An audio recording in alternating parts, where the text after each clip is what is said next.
നമസ്കാരം. സൗദിയുടെ വിവിധ ഭാഗങ്ങളിൽ അധികൃതർ നടത്തിയ സുരക്ഷാ പരിശോധനകളിൽ കഴിഞ്ഞ ഒരാഴ്ചക്കിടയിൽ 19,024 പ്രവാസികൾ അറസ്റ്റിലായതായി സൗദി ആഭ്യന്തര മന്ത്രാലയം അറിയിച്ചു.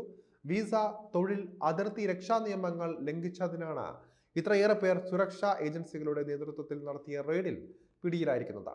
നേരത്തെ അറസ്റ്റിലായി കരുതൽ തടങ്കലിൽ കഴിയുന്ന 10,537 പ്രവാസികളെ കഴിഞ്ഞ ഒരാഴ്ചക്കിടയിൽ സൗദിയിൽ നിന്ന് നാടുകടത്തിയതായും അധികൃതർ അറിയിച്ചിട്ടുണ്ട്. പിടിയിലായവരിലും നാടുകടത്തപ്പെട്ടവരിലും ഇന്ത്യക്കാരായ പ്രവാസികളും ഉൾപ്പെടുന്നുണ്ട്.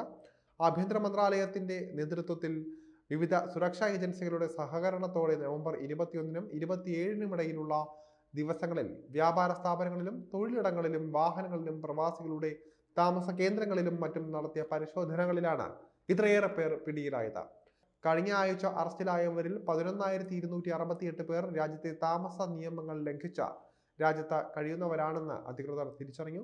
4,773 പേർ അതിർത്തി സുരക്ഷാ നിയമങ്ങൾ ലംഘിച്ചതിനും 2,983 പേർ തൊഴിൽ നിയമങ്ങൾ ലംഘിച്ചതിനും പിടിക്കപ്പെടുകയായിരുന്നു.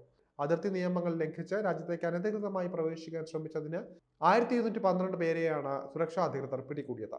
ഇവരിൽ 73% എത്യോപ്യക്കാരും 25% യമനികളും ബാക്കി 2% മറ്റു രാജ്യങ്ങളിൽ നിന്നും വന്നവരുമാണ്. ആവശ്യമായ രേഖകളില്ലാതെ അനധികൃതമായി രാജ്യത്തിന് പുറത്തേക്ക് അതിർത്തികൾ വഴി കടക്കാൻ ശ്രമിച്ച 122 പേരെയും അധികൃതർ പിടികൂടുകയായിരുന്നു. നിയമവിരുദ്ധമായി രാജ്യത്ത് കഴിയുന്ന പ്രവാസികൾക്ക് താമസ സൗകര്യം ഒരുക്കുകയും വാഹനങ്ങൾ നൽകുകയും ജോലി നൽകുകയും ചെയ്തതിന് 22 പേരെയും സുരക്ഷാ വിഭാഗം അറസ്റ്റ് ചെയ്തിട്ടുണ്ട്.